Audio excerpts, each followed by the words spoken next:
Meus irmãos e irmãs, neste dia de terça-feira, eu quero saudar a todos vocês com a paz do Senhor. Esta semana, nós estamos estudando eclesiologia, o estudo, a doutrina da igreja. E como nós mencionamos no dia de ontem, nós íamos estar de forma mais específica falando acerca daquilo que está escrito a respeito da igreja. A primeira carta que o apóstolo Paulo escreveu a Timóteo, capítulo 3 e versículo 15, quando Paulo diz a Timóteo que a igreja é a igreja do Deus vivo, é também a coluna e o baluarte da verdade. Estes três tópicos aí, que falam acerca das funções do papel da igreja sobre a face da terra. Então hoje nós queremos entrar nesses três pontos. Vamos começar falando a respeito da igreja do Deus vivo, ok? Então eu peço você que me acompanhe na leitura do nosso material teológico e nós também, com certeza, vamos estar tecendo comentários para a nossa melhor compreensão. Me acompanhe, por gentileza. A igreja é o corpo místico de Cristo, no qual ele é a cabeça viva e os cristãos regenerados são os seus membros, tá? Então, em primeiro lugar, a igreja é o corpo místico de Cristo, tá? E Cristo é a cabeça, tá? E a igreja, então, é o corpo do Senhor Jesus, tá? O corpo de Cristo é a igreja. E este corpo de Cristo, ele é formado pelos salvos em Cristo Jesus, como nós falamos no dia de ontem. Não por pessoas que até são membros de uma denominação cristã, certo? Dizem ser pessoas de confissão cristã, mas não vivem em conformidade com os ensinos de Cristo. Não. A igreja são o conjunto dos salvos, ou seja, o conjunto das pessoas que são regeneradas em Cristo Jesus, certo? Continuando. O conjunto dos salvos, que fazem parte da igreja do Deus vivo, possui várias designações na Bíblia. A primeira vez que a palavra igreja aparece na Bíblia está no Evangelho segundo Mateus, capítulo 16, versículo 18, pronunciada pelos lábios do próprio Senhor Jesus Cristo. Ali ele disse com autoridade: edificarei a minha igreja, e as portas do inferno não prevalecerão contra ela. Olha só o que disse o Senhor Jesus Cristo, na primeira vez que a palavra igreja é mencionada no Novo Testamento.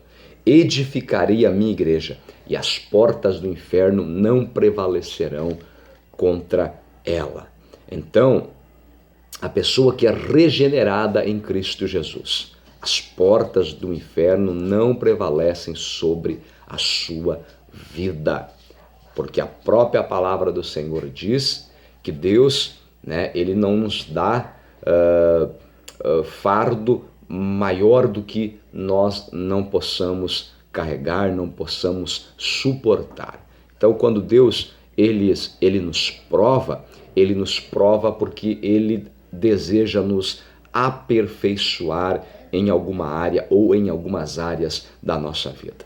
Mas ele não nos prova de forma tal que nós não possamos suportar, porque a sua palavra diz que as portas do inferno jamais prevalecerão, contra a igreja, contra os salvos do Senhor, tá certo? Continuando, alguns nomes, meus irmãos, alguns nomes então da igreja de Deus no decorrer do Novo Testamento. São muitos os nomes, muitas as designações, certo? Mas eu vou citar apenas algumas, melhor dizendo. Como, por exemplo, em Mateus capítulo 5, versículo 13, a igreja é chamada de sal da terra, tá? E no versículo 14, a igreja é chamada de luz do mundo. Nós também temos em Atos capítulo 11, versículo 23, a igreja então é chamada de os cristãos, né? De cristãos. Tá? Os salvos em Cristo são chamados de cristãos. E quem são os salvos em Cristo? São a igreja do Deus vivo. Em Atos capítulo 20, versículo 28, a igreja é chamada de rebanho. Nós somos um rebanho, o rebanho do Senhor, rebanho de ovelhas. E o Senhor Jesus é o nosso pastor, o sumo pastor. Em Efésios capítulo 1, versículo 23, a igreja é chamada de corpo de Cristo. Também em Efésios capítulo 2, versículo 19, a igreja é chamada de família de Deus. Então são muitas as designações pelas quais a igreja é chamada, nós citamos apenas algumas. E agora, para finalizar o nosso vídeo no dia de hoje, nós queremos falar da igreja como coluna, tá? A segunda designação que Paulo dá à igreja do Senhor neste texto sagrado é coluna. 1 Timóteo capítulo 3, versículo 15, né? Tá? É coluna, tá? Uma coluna é, na verdade, um pilar ou um capitel que serve para dar sustentação a uma casa ou um edifício. Então, isso é uma coluna, tá? A igreja é a coluna mestra que ainda dá a sustentação ao mundo em que vivemos, tá? No dia em que a igreja deixar de ser coluna, este mundo irá se desmoronar por completo. Então a igreja é a coluna mestra que ainda dá sustentação para este mundo. O dia que a igreja for tirada desse mundo, for arrebatada, então este mundo, né, irá desmoronar por completo na tribulação e sobretudo na grande tribulação, tá? A igreja é a coluna que sustenta a verdade de Deus neste mundo. Vou repetir. A igreja, tá, é a coluna que sustenta a verdade de Deus neste mundo. E nós vamos citar aqui alguns exemplos, né, das verdades que a igreja como coluna, né, das verdades de Deus que a igreja como coluna, ela sustenta neste mundo. Este mundo que jaz no maligno, este mundo que não quer se curvar diante de Deus. Alguns exemplos para finalizar o vídeo. O mundo moderno ensina que o homem veio do macaco, porém a igreja continua sustentando, olha só, sustentando como coluna, sustentando a verdade que o homem foi feito à imagem e semelhança de Deus. Gênesis capítulo 1, versículo 26 e 27. O mundo ensina que o universo surgiu através da explosão de uma célula, por uma obra do acaso. A igreja, porém, continua sustentando a verdade que, no princípio, criou Deus os céus e a terra. Gênesis capítulo 1, versículo 1. Um terceiro exemplo. O mundo moderno tem jogado a ética e a moral na lata de lixo. A igreja, entretanto, é a coluna que ainda mantém a reserva moral que existe neste mundo. Filipenses capítulo 2, versículo 15. Exemplo 4. O mundo moderno ensina que o homossexualismo é algo normal, uma simples opção sexual.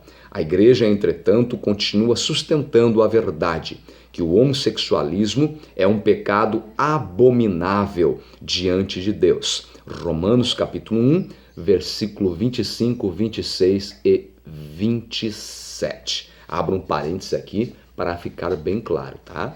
Deus ama a todas as pessoas cuja orientação sexual é a homoafetividade ou o homossexualismo.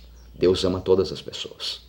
Nós, como filhos e filhas do Deus Altíssimo, amamos a todas as pessoas que são homossexuais, tá?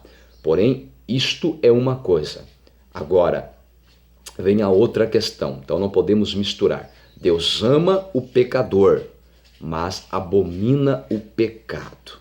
certo? Nós amamos todos os homossexuais e os respeitamos, porque Deus nos constituiu de opção de escolha, tá? Com a opção de escolher o que queremos para as nossas vidas. Deus nos dotou de livre arbítrio, então cada um escolhe o que quer para si, e eu não quero aqui me aprofundar na questão, né? Porque ela é bastante abrangente, tá? Porém, junto com as nossas escolhas, com as nossas opções, vem as consequências disso, tá? Então, nós amamos como cristãos, como igreja do Deus vivo, como coluna da verdade. Nós amamos todas as pessoas cuja orientação sexual é a homoafetividade, porém discordamos desta orientação. Então, nós também temos que saber separar as coisas. Por gentileza, não misturem as coisas. Continuando.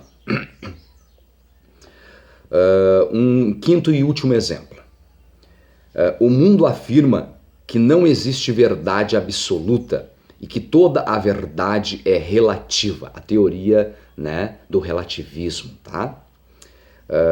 Porém, a Igreja do Deus Vivo continua sustentando, como coluna, continua sustentando que Cristo é a verdade absoluta que liberta o homem da ignorância espiritual. Evangelho segundo João, capítulo 8, versículo 32. E conhecereis a verdade, e a verdade vos libertará. Versículo 36. E se o Filho, Jesus Cristo falando, referindo-se a si, o Deus Filho, e se o Filho vos libertar, verdadeiramente sereis livres. Evangelho de João, capítulo 14, versículo 6. Disse-lhes Jesus: eu sou o caminho, a verdade e a vida. Ninguém vem ao Pai senão por mim. Amém? Meus irmãos, o nosso estudo hoje seria este. Eu quero aqui deixar o meu abraço para todos vocês, irmãos e irmãs em Cristo Jesus, amigos e amigas que nos acompanham através do nosso canal no YouTube, através também, né, do nosso Facebook. E falando em canal no YouTube, entra lá, Valdecir de Almeida Oficial, te inscreva, deixa o teu like, tá? Assine